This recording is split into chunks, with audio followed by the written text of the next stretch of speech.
Individual versus collective thinking, the contrast between Asians and Europeans. In today's increasingly globalized world, the interaction and fusion of cultures have become more evident than ever. One of the most significant cultural differences lies in the contrast between individual and collective thinking, a distinction particularly noticeable when comparing Asians and Europeans.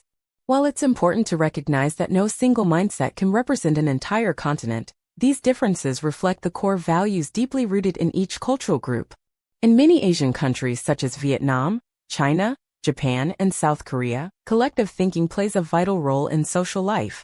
Asians are often raised with the belief that one tree alone cannot make a forest, emphasizing unity, community, and humility within a group. In both work and educational environments, this mindset is reflected in the emphasis on harmony, conflict avoidance, and a strong consideration for the feelings and opinions of others. Decisions are often made with group consensus in mind, prioritizing relational dynamics over individual ambition. In contrast, Europeans, especially in Western nations like Germany, France, the Netherlands, and the Nordic countries, tend to foster a strong sense of individualism. From an early age, children are encouraged to express themselves, speak their minds, and take responsibility for their choices. Honesty and directness are considered signs of respect, rather than rudeness. In the workplace, open feedback and even disagreement are welcomed, as they are seen as drivers of growth and innovation. This mindset empowers individuals to maximize their potential and contributes to an open, transparent, and efficient environment. These differences go beyond surface-level behavior. They profoundly affect leadership styles, decision-making processes, and conflict resolution. For example, an Asian manager may take time to consult the team, seek consensus, and avoid offending anyone. Meanwhile, a European manager is likely to make quicker, more assertive decisions, welcoming feedback, but maintaining personal responsibility. These contrasting approaches can sometimes lead to misunderstandings in multicultural workplaces, where each side believes their method is normal or more effective. However, neither mindset is inherently superior. Collective thinking strengthens social cohesion and stability, making it well-suited for cultures that value interpersonal relationships, like many in Asia. On the other hand, individual thinking fosters innovation and creativity, essential for building dynamic societies where personal freedom and self-expression are highly prized. In today's connected world, many Asians are learning to assert themselves more and say no when necessary. At the same time, more Europeans are beginning to appreciate the value of community, empathy, and teamwork. This represents a positive cultural exchange, where each side learns from the other's strengths to better adapt and thrive in international settings. In conclusion, the contrast between individual and collective thinking between Asians and Europeans is one of the most fascinating aspects of cultural identity. It not only adds diversity to our global society but also presents an opportunity for mutual learning and growth. In an increasingly interconnected world, learning to understand, respect, and bridge these differences is key to working more effectively, living more harmoniously, and growing more sustainably together. In today's globalized world, work style is not just a personal trait. It's also a reflection of cultural values. One of the most striking contrasts can be seen between East Asian and European approaches to work. East Asians, such as those from Vietnam, China, South Korea, or Japan, are known for their cautious, detail-oriented working style. They deeply respect hierarchy and give great importance to the roles and ranks within an organization. Respect for superiors is often emphasized, and maintaining harmony in the team is considered essential. This results in a stable and low-conflict work environment. However, this same harmony-seeking mindset often leads East Asians to hesitate when it comes to expressing opposing ideas, especially in front of leaders. Instead of openly challenging opinions, they may choose to remain silent or share concerns privately. In contrast, Europeans have a very different approach. Independence and initiative are highly valued. In countries like Germany, France, the Netherlands, or Sweden, employees are encouraged to voice their opinions, even if those ideas challenge authority. Constructive criticism is seen as a natural and necessary part of improving performance. European workplaces are typically more open, meaning that anyone, regardless of rank, is allowed to contribute. More importantly, professional competence is measured by real outcomes and results, not just age or job title. This contrast isn't about right or wrong, it's about understanding. Each culture brings its own strengths. East Asians tend to be highly disciplined and organized. Europeans bring innovative thinking and creative problem-solving. When working in cross-cultural teams, understanding and respecting each other's styles can make collaboration smoother and far more effective. Perspectives on time. Time, though seemingly a universal concept, is perceived and used very differently across cultures. When comparing Asian and European perspectives on time, we find deep contrasts that influence both work and daily life. Asians, particularly in countries like Vietnam, Japan, South Korea, and China, tend to value the past and the present. The past is not just memory, but a treasure trove of experience, traditions, and values. That's why many Asian professionals rely heavily on accumulated experience, customary ways of doing things, and organizational stability. In traditional Asian companies, seniority commands respect. The opinions of those with more years are often weighted more heavily.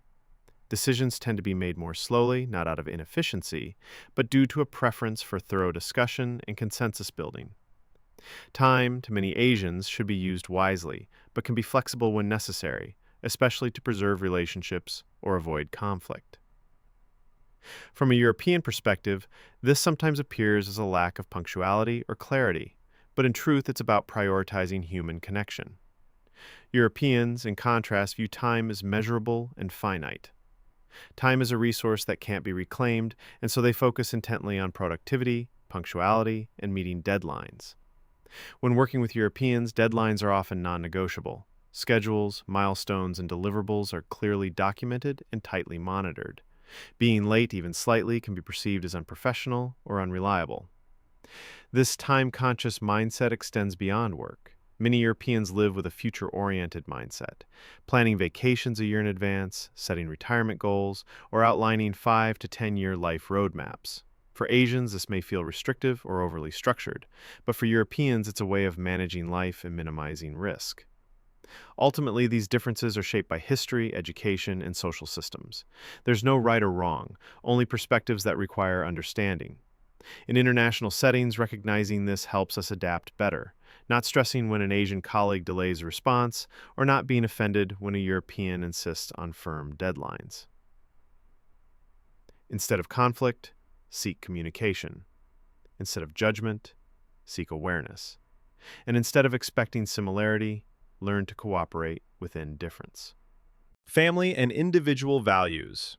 Family is the foundation of society, but the way different cultures define family roles and responsibilities can vary widely. One of the clearest contrasts lies between Asian and European views on family and the individual. In many Asian countries, such as Vietnam, China, Japan, or South Korea, the family is considered the center of life. From a young age, children are taught to honor and care for their parents. Phrases like, "gratitude to your parents is a lifetime duty," are common, emphasizing loyalty and responsibility.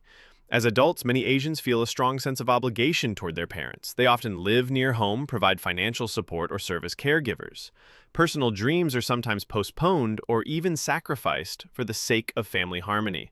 For example, a son may choose not to move abroad to take care of aging parents. A mother may pause her career to focus on raising children. Such acts are viewed as honorable, and the family unit remains closely bound across generations. In contrast, many European societies, especially in Northern and Western Europe, emphasize personal independence. Children are encouraged to move out by age 18 or earlier, to learn how to live, work, and think independently. The parent-child relationship in Europe tends to focus on mutual respect and individual boundaries. Parents rarely interfere in their adult children's decisions. There is little expectation of repaying or serving parents.